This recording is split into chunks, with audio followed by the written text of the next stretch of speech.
Bismillahirrahmanirrahim. Assalamualaikum warahmatullahi wabarakatuh.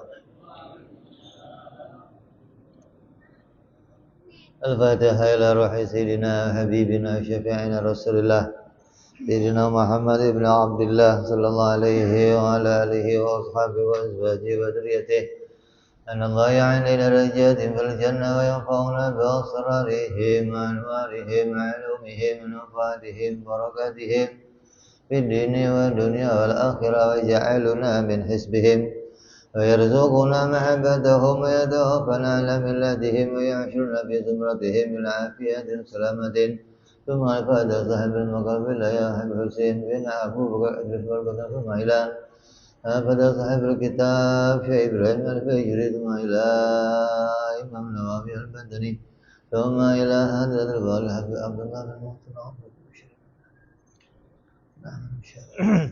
نفعنا الله بهم وبعلومهم لهم الفاتحة أعوذ بالله من الشيطان الرجيم بسم الله الرحمن الرحيم الحمد لله رب العالمين الرحمن الرحيم مالك يوم الدين إياك نعبد وإياك نستعين اهدنا الصراط المستقيم صراط الذين أنعمت عليهم غير المغضوب عليهم ولا الضالين آمين بسم الله الرحمن الرحيم نويت تعلما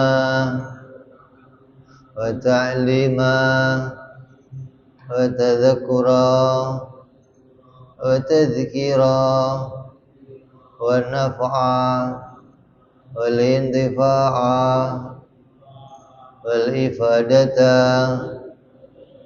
والاستفادة والحث على التمسك بكتاب الله سنة رسول الله صلى الله عليه وسلم ودعاء إلى الهدى الدلالة على الخير ابتغاء مرضاته وقربه وثوابه وحسن الخاتمة مع اللطف والعافية وصلاح العاقبة. Bismillahirrahmanirrahim. Alhamdulillahirabbil alamin. Wassalatu wassalamu ala asyrafil anbiya'i wal mursalin. Sayyidina wa habibina wa syafi'ina wa maulana Muhammadin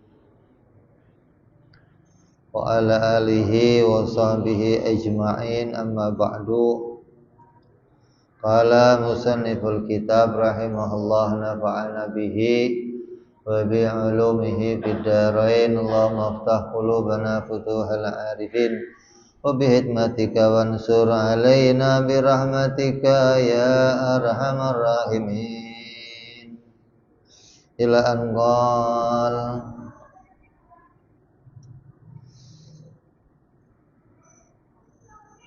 kita masuk dalam pembahasan sifat qudrat. Wa yajibu fi haqqihi ta'ala al-qudratu wa hiya sifatun wujudiyatun qa'imatun qadimatun bidzati ta'ala yujidu ta'ala biha wa yu'timu kulla mumkinin ala wifqil iradah. Sifat yang wajib pula kita imani, yang sifat itu wajib ada pada Allah, adalah sifat qudrat, yaitu Allah maha berkuasa. Sifat qudrat ini adalah sifat yang ada, yang berdiri pada zatnya Allah. sifat yang ada pada wujudnya Allah. Maka disebut namanya sifat wujudiyah. Kemarin kita sudah bahas tentang derajat 5 sifat ya. Yang pertama namanya apa? Nafsiyah. Yang kedua namanya salbiyah. Dua sifat ini nafsiyah dan salbiyah itu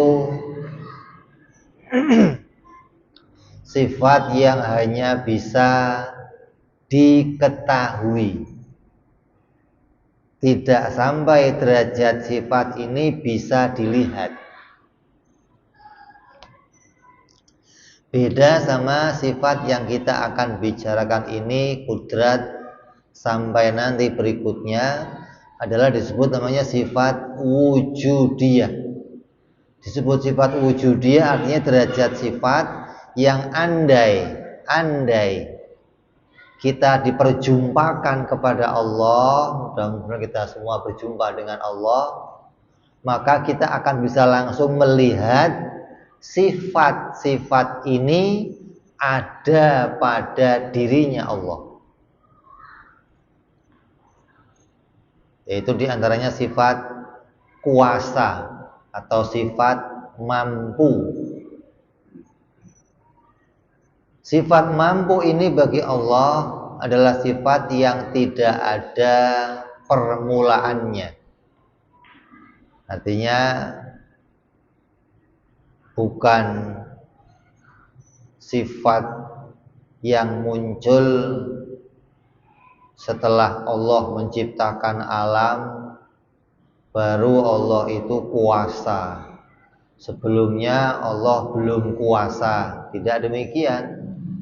Tapi sifat ini adalah sifat yang tidak berawal.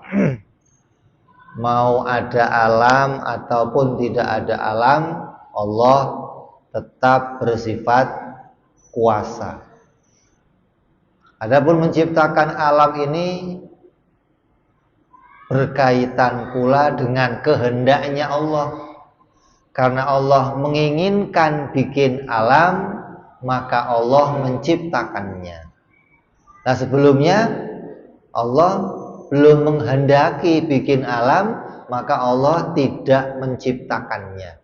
Tapi sifat kuasa tetap ada pada dirinya Allah. Ini yang wajib kita imani. Jadi kita wajib iman bahwa sifat ini adalah sifat yang tidak ada awalnya dan tidak ada akhirnya. Tidak ada batas bagi sifat ini.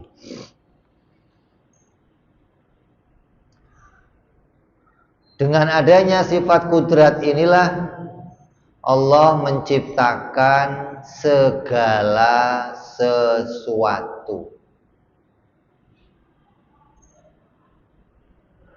Allah menciptakan langit, menciptakan bumi, segala yang muncul di jagat raya ini tercipta, itu diciptakan oleh sifat kuasanya Allah. Semua yang ada di alam ini tadinya nggak ada, kemudian menjadi ada. Maka segala yang tadinya tiada, kemudian menjadi ada, itu berkaitan dengan sifat kuasanya Allah Subhanahu wa ta'ala. Kalau kita melihat segala apapun yang kita lihat di jagat ini, ketika dia muncul, maka munculnya itu atas sifat kuasanya Allah Subhanahu wa ta'ala. Maka sifat ini wajib kita imani. Maka kita ini senantiasa butuh kepada pertolongannya Allah, Karena Allah adalah zat yang maha kuasa untuk menolong segala macam kebutuhan hamba-hambanya.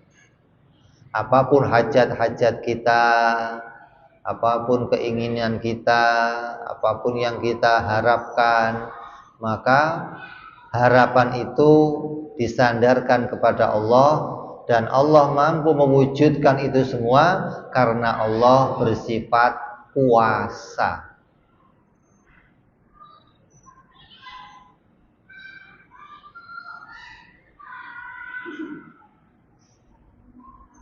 Tapi kita jangan sampai kelewat batas. Kadang ada orang yang ngaji sifat ini kemudian melewati batas. Allah itu mampu, kuasa. Allah itu kuasa menciptakan apa? Orang yang tidak pernah ngaji, nggak pernah mempelajari sifat-sifat ini akan mengatakan Allah itu ya kuasa menjadikan apa saja. Ya, Allah kuasa menjadikan apa saja. Tapi di dalam pelajaran kitab akidah yang harus kita pelajari adalah yang bisa diciptakan oleh Allah adalah segala perkara yang mungkin terjadi.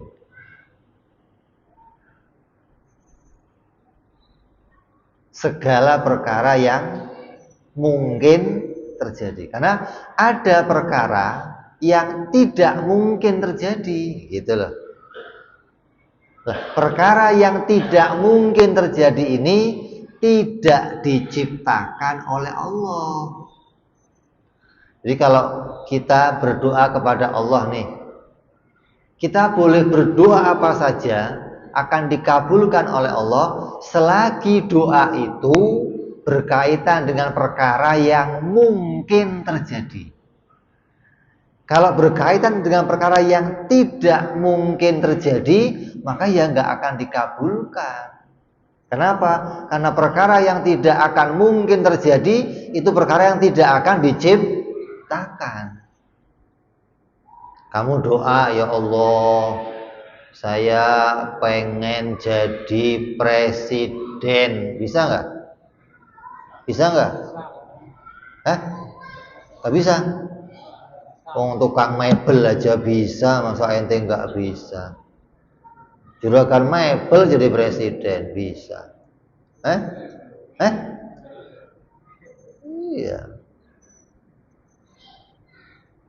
Saya pengen punya pesawat, ya Allah, gampang, mungkin terjadi. Tapi kalau kamu doa, ya Allah, saya pengen jadi nabi, ya Allah, bisa?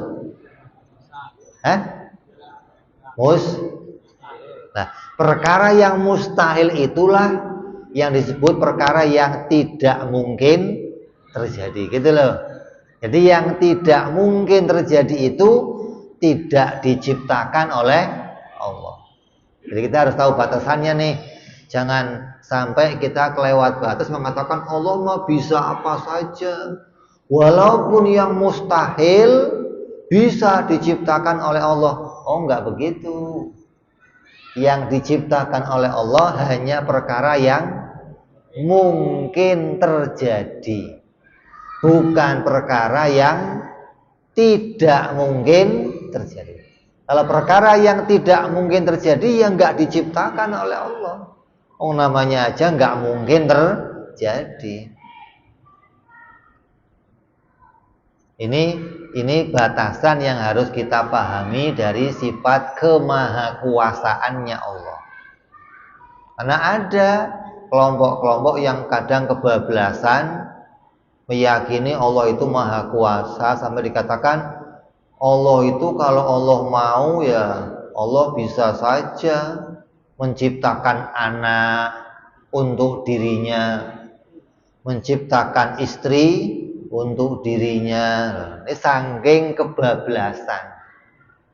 Allah bisa saja menciptakan Tuhan lagi yang seperti dirinya. Ini perkara yang tidak mungkin terjadi, perkara yang mustahil.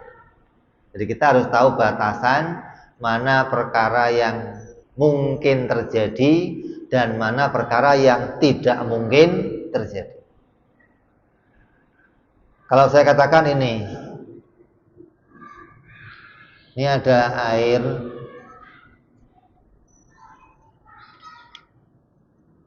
kalau ada koin kecil saya masukin botol ini bisa nggak? Bisa masuk nggak? Bisa. Hah? Bisa. Kalau meja ini masuk sini bisa nggak? Hah? Kalau Allah yang masukin bisa nggak? Hah?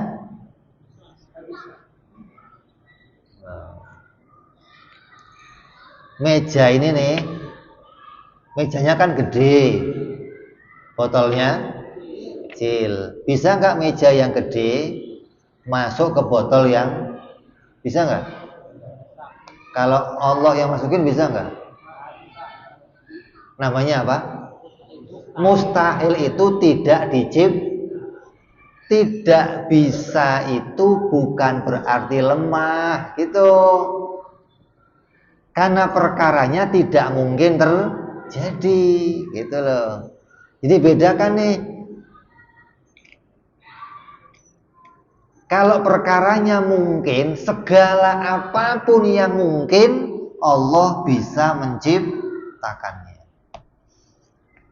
Gajah terbang, bisa nggak Allah bikin? Hah? Kalau pesawat terbang bisa? Kira-kira pesawat sama gajah berat mana? Wong pesawat aja terbang bisa, apalagi gajah nggak bisa. Hah? Matahari sama gajah gede mana? Matahari dia gantung sama Allah. Gajah mah kecil. Jadi kita ini harus bisa membedakan sebenarnya mana perkara yang mungkin terjadi dan perkara yang nggak mungkin terjadi. Sesuatu yang tidak pernah kita lihat, sesuatu yang nggak pernah kita lihat, itu bukan tidak mungkin terjadi. Beda nih. Kadang kita mengaitkan kalau perkaranya nggak pernah kita lihat, kita anggap itu tidak mungkin terjadi, gitu loh. Gajah terbang itu kan nggak pernah kita lihat, Beb. Jadi ya nggak mungkin terjadi dong. Oh, gitu loh. Jadi kita sering menganggap yang namanya mustahil itu perkara yang nggak pernah kita lihat. Padahal bukan begitu untuk mencari pengertiannya. Mustahil itu bukan hanya perkara yang nggak pernah kita lihat, tapi nggak bisa dibayangkan oleh akal, nggak bisa diimajinasikan oleh akal. Dulu di zamannya Nabi itu di tangannya Nabi batu-batu berbicara. Batu berzikir. Batu di tangan Nabi bisa mengucapkan zikir. Pohon menangis dan tangisannya didengar oleh para sahabat. Kalau kamu sekarang melihat ada pohon bicara, mungkin nggak? Hah? Mungkin nggak pohon bicara? Nggak mungkin. Hah? Barusan saya cerita di zaman Nabi ada pohon menangis. Kok bisa ini ngomong nggak mungkin, kenapa? Hah? Karena nggak pernah dilihat gitu ya. Oh kan? Jadi gara-gara kamu nggak pernah melihat, kamu katakan nggak mungkin. Kalau ada batu berbicara, mungkin nggak? Nggak mungkin juga. Padahal batu di tangan Nabi berbicara. Gimana Beb membedakan antara ini mungkin atau nggak mungkin? Caranya gampang. Caranya bisa nggak kamu menggambarkan di akal kamu? Kalau dalam pikiran kita bisa membuat gambarannya, maka berarti perkara itu bisa terjadi. Gitu. Kalau akal kamu kurang pinter, kita suruh orang bikin film kartunnya. Kamu sekarang kan sering nonton film kartun. Di film kartun itu sering terjadi hal-hal yang nggak pernah kita lihat. Disebut namanya imajinasi. Sesuatu yang animasi.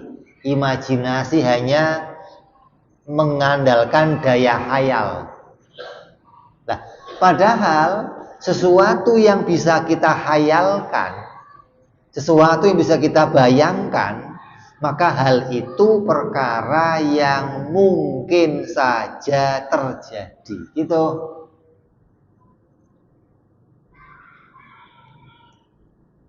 Apapun yang bisa kamu bayangkan di pikiran kamu, maka perkara itu perkara yang mungkin terjadi.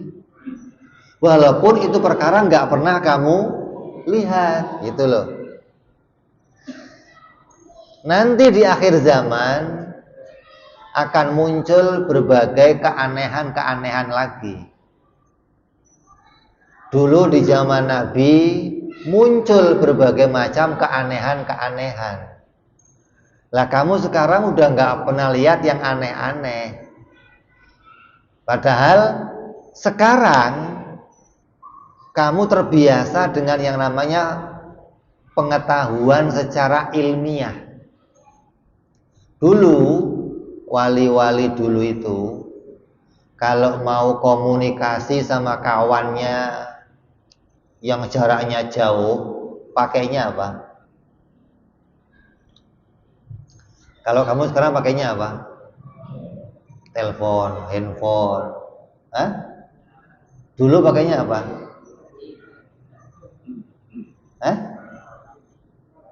Pakainya ember, diisi air, terus ngobrol, di mana di sana, sehat semua. Muncul gambarnya di situ muncul gitu loh. Itu mustahil nggak? Mustahil. Sekarang nggak mustahil. Layar muncul gambar kamu di sana, kamu nggak mustahil mengatakan. Nah, ini pikiran kamu cetek berarti. Hah? Yang bikinannya orang kamu bisa, Allah kamu anggap. Wali-wali dulu begitu, ember, sama-sama layar kan itu. Tapi kan nggak ada mesinnya. Emang Allah butuh mesin? Wali-wali dulu kalau ngomong Bismillah langsung nyampai Mekah. Hah? Ini bagi akal yang sehat nih loh. Itu namanya perkara yang mungkin terjadi. Itu bukan perkara yang tidak mungkin terjadi lah. Orang sekarang menganggap itu semua nggak mungkin. Karena tertipu dengan keadaan biasa melihat hal-hal harus ilmiah. Itu mah nggak ilmiah. Mana mungkin itu terjadi. Orang mau pergi ya pakai pesawat, mau pergi ya pakai mobil, pergi pakai kendaraan, masa buka pintu Mekah.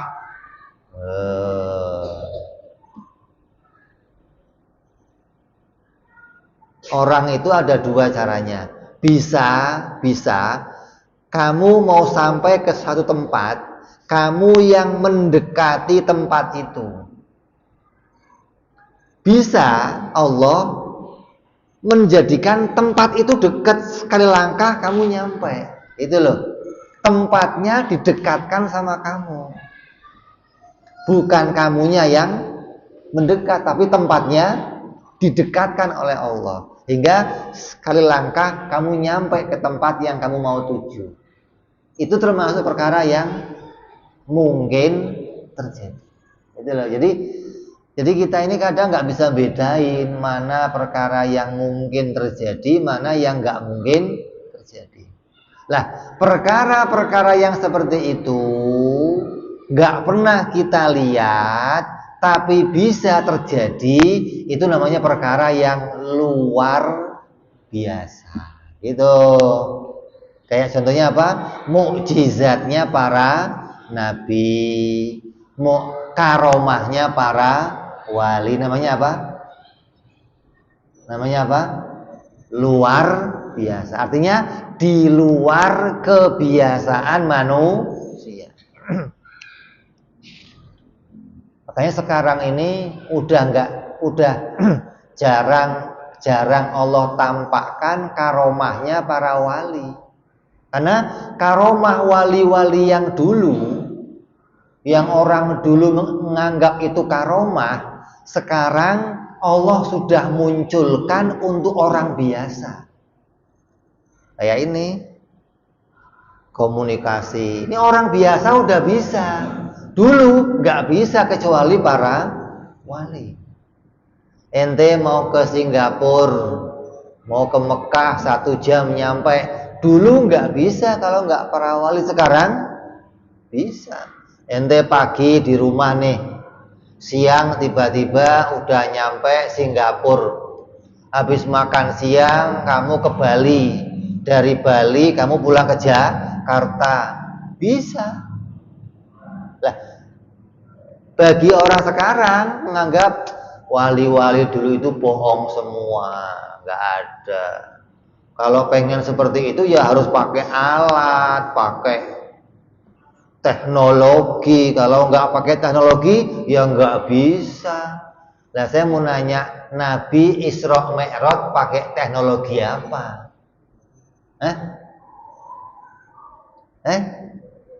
Isra Mi'raj teknologinya apa? Pakai bensin, pakai pesawat. Allah mampu menjadikan seperti itu. Jadi kita mau misahin nih, mana yang menunjukkan sesuatu yang mampu diciptakan oleh Allah, dan mana perkara yang tidak mungkin diciptakan oleh Allah. Gitu loh. Jadi dengan mengenal sifat kudrat ini, kita akan tahu segala yang namanya mukjizatnya para nabi, itu semua termasuk perkara yang mungkin terjadi. Nabi Ibrahim dibakar, nggak mempan. Nabi Ibrahim, kalau Nabi Sulaiman kalau mau jalan-jalan pakai apa? Gimana caranya coba? Ini angin nih, bisa kamu naikin nggak? Nggak bisa. Coba, gimana cara naiknya angin? Angin bisa dipadatkan nggak? Bisa nggak? Kalau angin nggak bisa dipadatkan, gimana ente mau mobilnya bannya diisi angin? Itu ban mobil kamu isinya apa? Kok bisa keras? Berarti padat kan? Nah, Allah memadatkan angin ini dan menaikkan Nabi Sulaiman untuk jalan kemana-mana. Kalau angin ini nggak padat, ya begini, dipegang ya ambiar aja. Kalau dipadatkan, dia akan keras. Teknologi sekarang untuk memotong kaca bisa pakai air, bisa pakai angin, coba. Jadi angin itu bisa jadi perkara yang sangat keras sekali ketika dia dipadatkan. Mukjizat Nabi Musa apa itu? Membelah lautan. Tongkat diketok, tiba-tiba lautnya terbelah. Kalau tongkatnya sekarang ada, kamu pegang, kamu ketok-ketok bisa nggak kira-kira? Bisa nggak? Kenapa nggak bisa? Karena itu bukan karena tongkatnya, bukan, tapi karena Allah yang menciptakan terbelah, gitu loh. Bukan, oh ini kehebatan tongkat, nggak ada, tongkat hebat nggak ada. Yang hebat adalah kuasa Allah yang menjadikan itu terbelah. Jadi umpamanya kok kamu tiba-tiba nemu tongkat Nabi Musa nih, umpama kamu tapa 7 hari gitu ya, atau dikirimin tongkatnya Nabi, itu kamu ketok-ketok juga nggak ada masalah, nggak terbelah, nggak. Jadi kita mau melihat nih, makanya kita sering dengar cerita karomahnya Habib Husin, bisa begini, bisa begini, bisa. Itu bukan Habib Husin yang hebat, bukan. Tapi kuasa Allah menjadikan itu pada Habib Husin, gitu loh. Para nabi bisa begini, bisa begini. Nabi Isa, ada orang mati dihidupkan. Sampai orang Kristen salah dianggap Nabi Isa sebagai Tuhan gara-gara bisa menghidupkan, padahal nggak bisa apa-apa Nabi Isa mah. Itu loh. Itu adalah sifat kuasanya Allah. Rasulullah dari jarinya keluar air susu, dari jarinya keluar air. Ini bentuk apa? Sifat kuasanya Allah ditampakkan untuk menunjukkan Allah memberikan mukjizat kepada para nabinya, memberikan karomah kepada para nabinya. Selain ini ada lagi nggak? Ada apa? Sihir, atau ada namanya istijrot. Seperti apa? Ada orang main golok, dipotong nggak mempan. Allah jadikan, Allah kasih dia nggak mempan di golok. Ada orang yang pengen ilmu sihir, Allah tampilkan hal-hal yang luar biasa. Tapi kalau kamu melihat ada hal-hal yang aneh-aneh terjadi, jangan kamu buru-buru kagum. Karena yang harus kamu kagumi bukan hal yang luar biasanya, tapi siapa orang yang memegangnya. Kalau pemegangnya para wali, orang-orang soleh, maka kamu boleh kagum pada dia. Kalau pemegangnya orang yang nggak sholat, nggak pernah puasa, orang-orang yang bejat, tapi punya keanehan, itu namanya istijrot. Itu namanya sihir yang Allah jadikan pada dia untuk membuat dia lalai dan tambah jauh dari Allah Subhanahu wa ta'ala. Jadi itu semua adalah bentuk kuasa yang ditampakkan oleh Allah Subhanahu wa ta'ala. Coba kalau kamu mau melihat bentuk sifat kuasanya Allah, tiap hari kamu lihat apa? Langit tanpa tiang, matahari nggak pakai gantungan, matahari dari dulu sampai sekarang nggak pernah dicas, pernah? Tapi nggak pernah redup tuh, nyalanya sama terus begitu. Coba lampu ini nggak dicas, redup nggak? Mati. Ini bentuk Allah mampu menampakkan sifat kuasanya yang tidak terbatas. Tapi jangan sampai kebablasan bahwa saking kuasanya Allah bisa menjadikan walaupun yang mustahil. Jadi kita mau ngaji ini untuk bisa tahu apa sih yang bisa diciptakan Allah. Oh, yang mampu diciptakan oleh Allah adalah segala perkara yang mungkin terjadi gitu. Kalau perkara itu mustahil, maka perkara itu tidak diciptakan oleh Allah. Jadi apapun yang mustahil, mesti perkara itu tidak diciptakan oleh Allah. Kalau perkara itu perkara mungkin, maka Allah bisa menciptakannya. Ini loh yang disebut sifat maha kuasanya Allah atas segala sesuatu.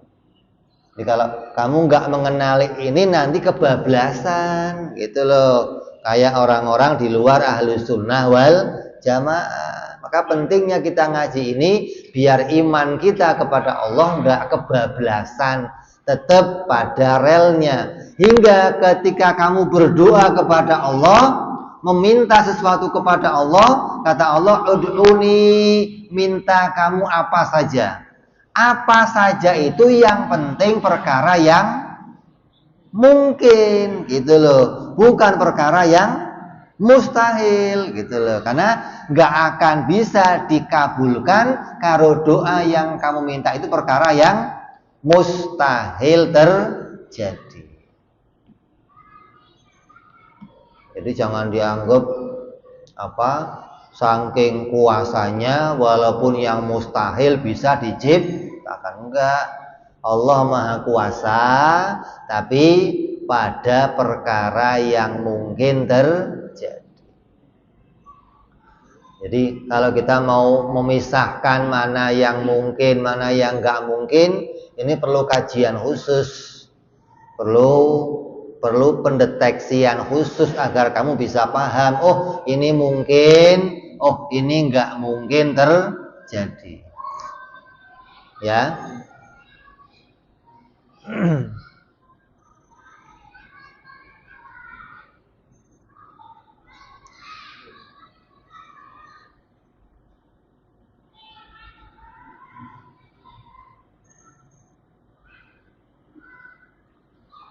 Terus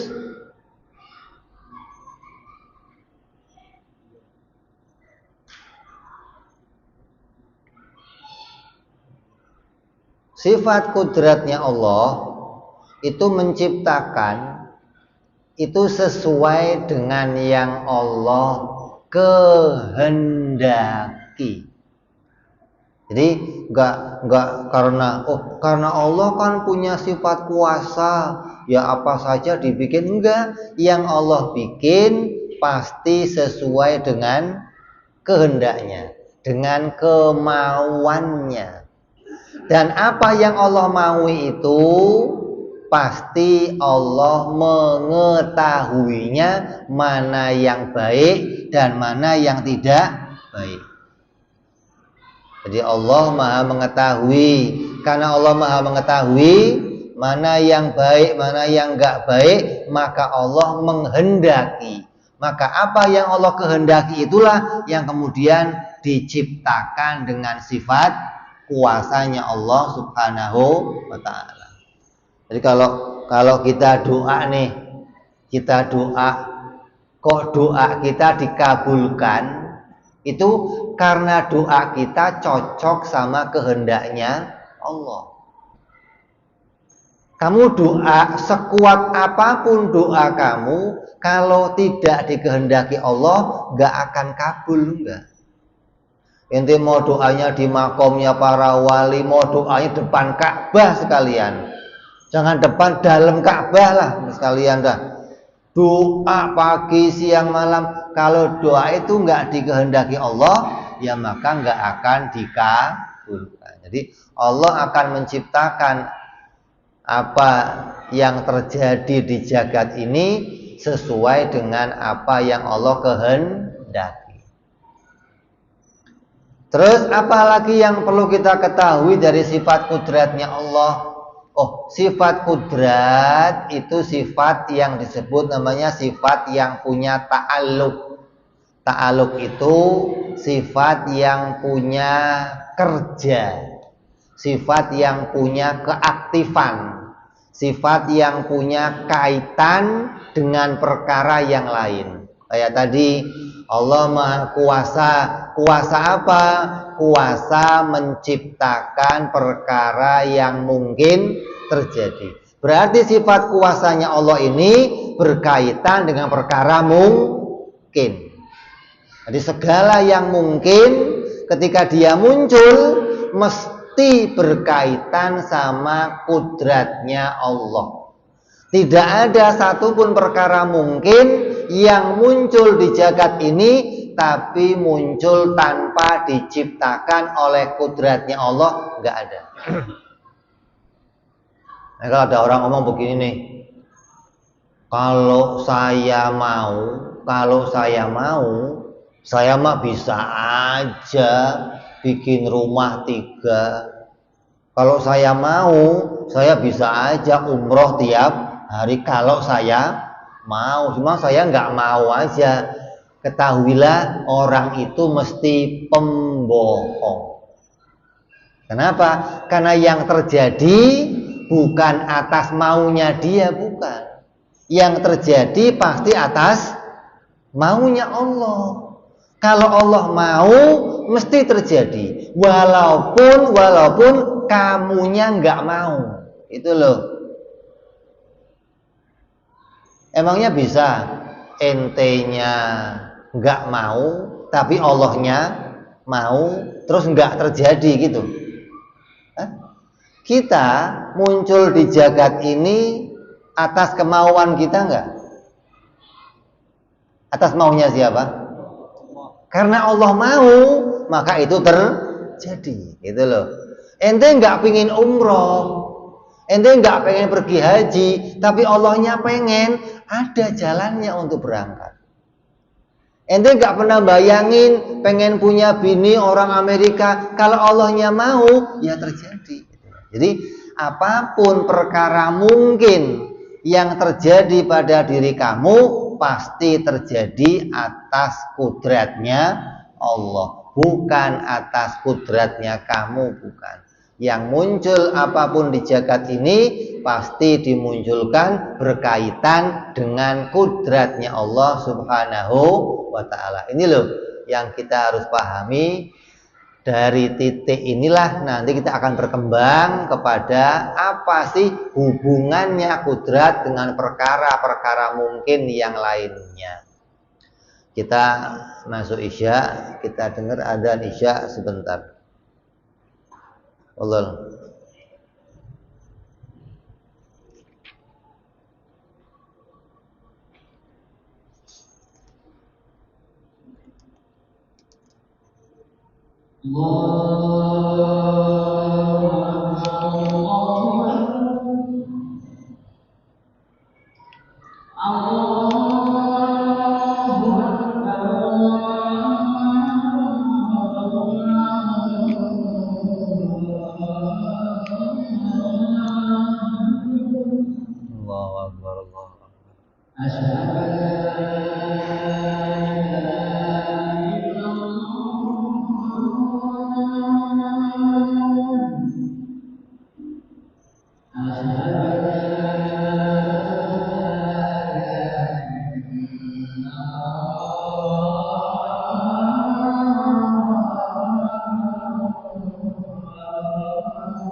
ilaha illallah Muhammadur Rasulullah sallallahu alaihi wa ala alihi wasallam. Allahumma rabb hadhihi ad-da'wati at-tammah salatil qa'imah sayyidina Muhammadul wasilah wal fadilah wa syarafa wa darajatul 'aliyah rafi'a wa badhal maqam al-mahmud alladhi wa anta ya arhamar rahimin. Rabbi ighfir li wa li walidayya rabbi ighfir li wa li walidayya rabbi ighfir li wa li walidayya ya Allah. Rabbi ighfir li wa li walidayya rabbi ighfir li wa li walidayya warhamhuma kama rabbayani shaghira. Allahumma barik lana wa fi auladina wa hafadhum wa la tadurruhum warzuqna birrahum wa fiqhum li ta'atik. Allahumma barik lana wa lahum fil hal wal ma'al wal iyal bi jahi kabiril muta'al. Wa sallallahu ala sayyidina Muhammadin wa ala alihi wa sahbihi wa sallam walhamdulillahi rabbil alamin.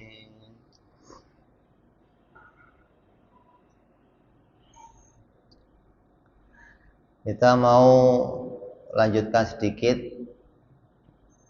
tentang perkara yang berkaitan sama kudrat. Kudratnya Allah itu secara umum punya 3 macam kerja. Yang dikerjakan oleh sifat kudratnya Allah ada 3 macam. Yang pertama adalah sebelum alam ini tercipta, sebelum ada langit, bumi, matahari, malaikat, sebelum ada apa-apa, apa yang dikerjakan oleh Allah? Yang pertama yang dikerjakan adalah namanya suluhil qadim, yaitu Allah siap untuk menciptakan. Jadi jangan sampai terpikir itu sebelum ada langit bumi Allah nganggur dong. Nggak ada nganggur, nggak ada. Sebelum ada langit bumi, sebelum menciptakan apapun, sifat kuasanya Allah itu punya kerja namanya siap menciptakan. Kayak inilah, ini tangan nih. Tangan ini bisa ngangkat, bisa nampar, bisa nonjok, bisa nyentil. Lah, sebelum itu semua tangan ini ngapain? Ya siap nampar, siap nonjok, siap nyentil gitu loh. Bukan tangan yang nganggur, bukan, tapi siap mengerjakan sesuatu. Namanya disebut ta'alluq suluhil qadim. Yang kedua, tanzizil qudus, yaitu kudratnya Allah nyata menciptakan langit bumi. Sebelum tadinya itu siap menciptakan, lalu atas kehendaknya Allah, kudrat itu kemudian nyata menciptakan. Maka ketika nyata diciptakan, muncullah apa yang Allah kehendaki. Langit, bumi, dan segala isi yang telah kamu lihat. Nah, yang ketiga, Allah itu menciptakan gak cuman pertama kalinya aja. Ini yang penting nih. Allah bikin gak kayak pabrik. Pabrik kalau bikin, setelah bikin mobil dijual, pabrik gak punya urusan sama mobilnya lagi. Mobilnya mau pergi kemana, kayak mau rusak, dirongsok, mau pabriknya tahu gak? Handphone setelah muncul dari pabrik udah nggak urusan lagi. Lah, Allah nggak begitu. Ada yang namanya kerjanya Allah yang ketiga namanya qabdhah. Apa itu? Setelah kita diciptakan pertama kali, maka untuk muncul yang ketiga, yang kedua, yang keempat, untuk muncul seterusnya tetap itu dimunculkan oleh Allah, gitu. Jadi Allah itu menciptakan kita, nggak cuman pertama kali kita muncul aja, tapi kemunculan kita seterusnya pun tetap masih berkaitan sama sifat kudratnya Allah. Namanya ta'alluq qabdhat atau disebut namanya genggaman. Makhluk itu semua ada pada kekuasaannya Allah. Sejak dia diciptakan dengan kuasaannya Allah. Selama dia masih di jagat ini, maka selamanya pula dia tetap ada pada kekuasaannya Allah. Jadi ada 3 kerja yang kita harus ketahui. Yang pertama, Allah siap menciptakan. Yang kedua, namanya Allah nyata menciptakan kita. Yang ketiga, namanya Allah mengurus kita. Jadi mengurus itu setelah diciptakan, diurus oleh Allah, nggak dilepaskan, nggak. Kamu sakit disehatkan, kamu lapar dikenyangkan, kamu butuh iman dikasih iman, kamu butuh dikasih ilmu, kamu nggak punya petunjuk dikasih petunjuk, terus diurus sama Allah. Maka kita sering mengatakan alhamdulillahirabbil, Tuhan yang mengurus seluruh alam. Maka mengurus itu adalah sifat kerjanya Allah yang ketiga.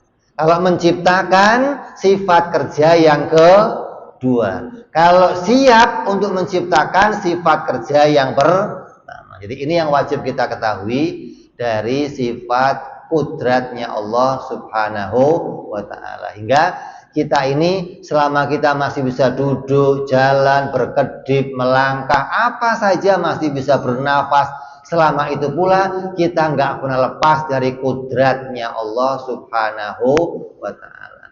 Jadi jangan dianggap begini, oh Allah kan nyiptain saya udah, setelah diciptakan bebas, saya mau gerak sendiri, mau lari-lari, oh nggak bisa.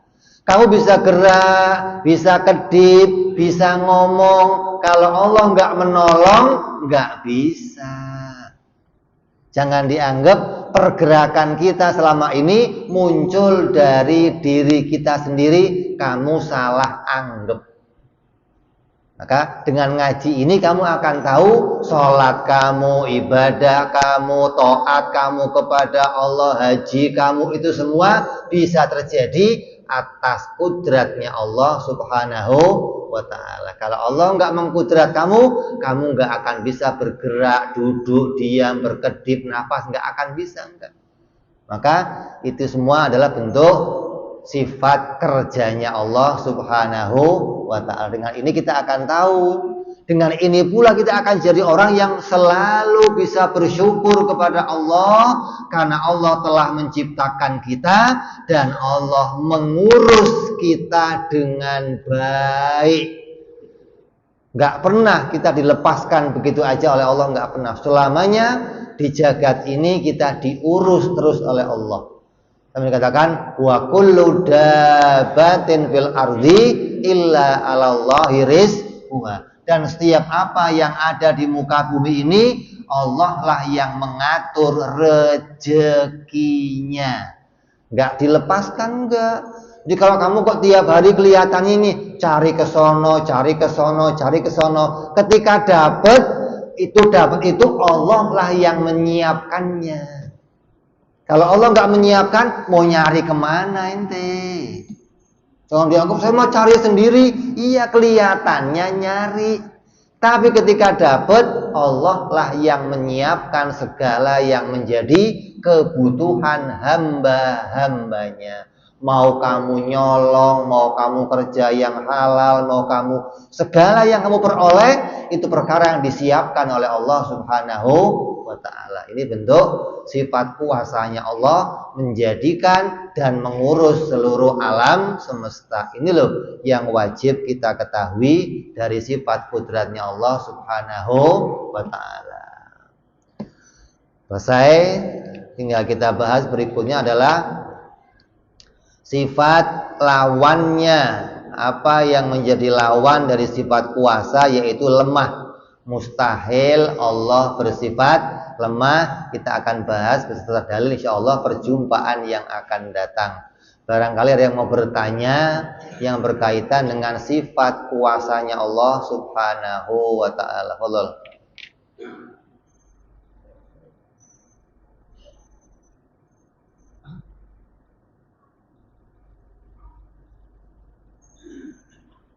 Assalamualaikum warahmatullahi wabarakatuh.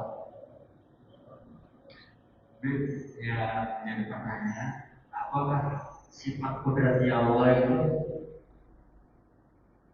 terpisah dengan makhluk atau tidak? Apa suatu dimunculkan, dibarengi, atau istilahnya bersama? Ya itu aja gitu.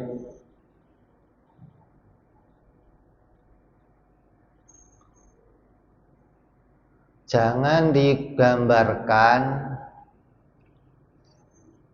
seperti wayang sama dalang.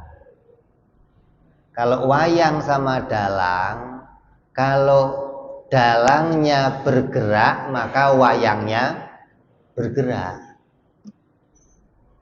Kalau dalangnya diem, maka wayangnya diem. Maka itu gambaran seperti itu yang menunjukkan bahwa kekuasaannya si dalang itu berkaitan sama apa yang menjadi aktivitasnya si wayang. Nah, kita juga seperti itu, tapi bukan Allah dengan aktivitasnya seperti dalang, gitu loh. Karena banyak nih orang menganggap begini, kalau Allah mau bikin gempa bumi, maka Allah menggerak-gerakkannya. Enggak begitu. Allah ma idza arada syai'an ayyaqula lahu kun fayakun. Jadi apa yang Allah kehendaki, maka akan dimunculkan oleh sifat kudratnya. Allah menghendaki saya ngomong, maka dimunculkan saya ngomong. Allah menghendaki saya berkedip, maka dimunculkan saya berkedip. Allah menghendaki saya berjalan, maka dimunculkan saya berjalan. Allah menghendaki saya sholat, maka dimunculkan saya sholat. Jadi kalau kita mau mengatakan kudratnya Allah itu nempel, apa terpisah atau berbarengan, maka kaitannya ya selalu bersamaan, tapi bersamaannya bukan seperti dalang dan wayang gitu. Karena kudratnya Allah bukan dengan aktivitas tangan, kudratnya Allah bukan dengan alat, kudratnya Allah bukan dengan bantuan sesuatu. Karena kalau Allah menciptakan sesuatu dengan bantuan, maka itu enggak disebut kuasa namanya. Yang disebut kuasa itu justru mampu menjadikan sesuatu tanpa bantuan, tanpa pertolongan, itu namanya kuasa. Kalau masih menjadikan dengan pertolongan, itu namanya enggak kuasa. Ente nih, saya bisa nyukur rambut saya bisa kalau ada guntingnya. Kalau nggak ada guntingnya, ya nggak bisa. Berarti dengan adanya pertolongan gunting kamu bisa. Ente bisa membakar sesuatu, ada pertolongannya api. Ente bisa mengunyah, ada pertolongan gigi. Ente bisa berjalan, ada pertolongan kaki. Itu berarti menunjukkan kamu itu lemah. Kita ini lemah, nggak punya kemampuan. Kenapa? Karena kerjanya kita selalu dengan bantuan alat. Nah, Allah tidak demikian. Allah menjadikan segalanya dengan sifat kuasanya tanpa dibantu oleh yang lainnya. Ada yang lain? Ya.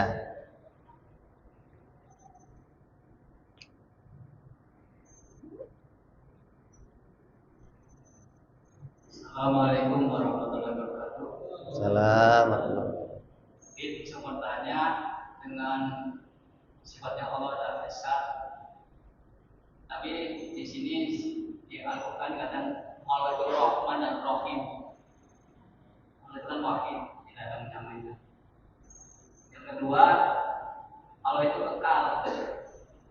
Tapi di Al-Quran dikatakan itu abadi, kekal juga. Ada gitu aja. Terima kasih.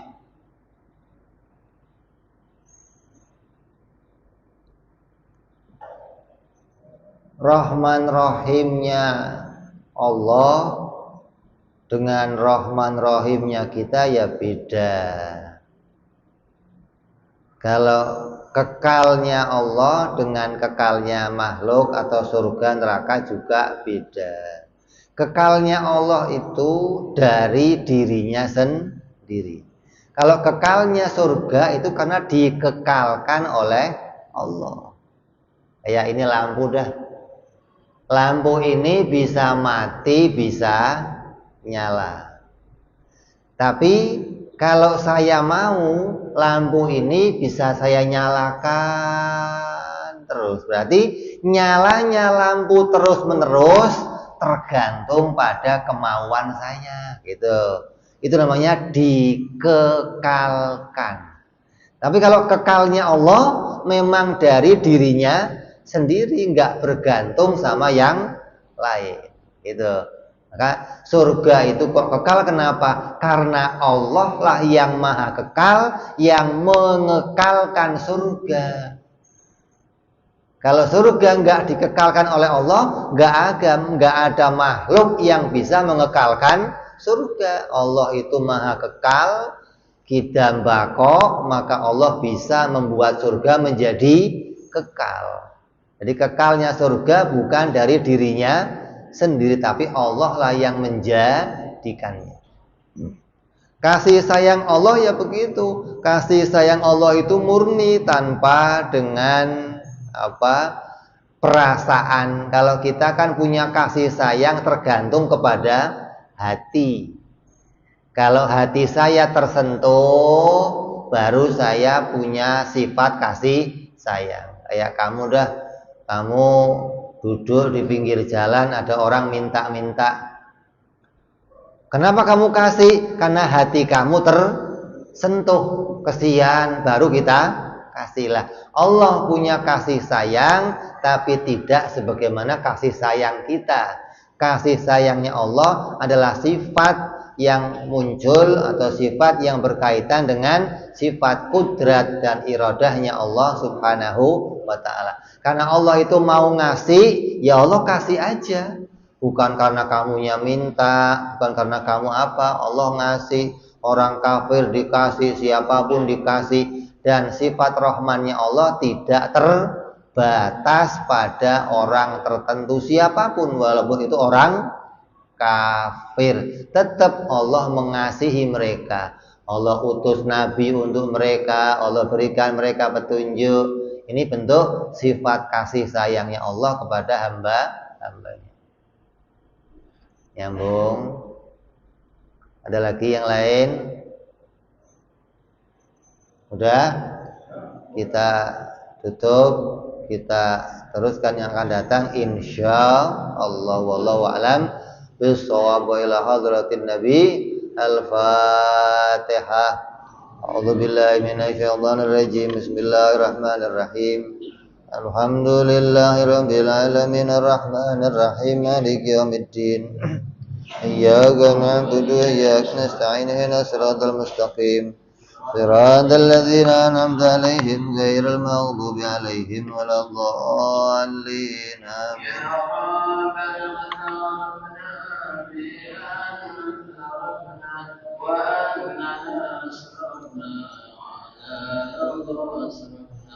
وتب علينا وتغفر كلها واستر لنا الأمرات وآمن الرواتي واغفر لوالدينا ربي ومولدنا والآل والإخوان وسائر البلاد وقولهم محبة أو جيرة أو صحبة والمسلمين أجمعين ربي أسمع من نال بجزم منا بالمصطفى رسولي نرضى بكل سولي صلى وسلم ربي عليه عند الحب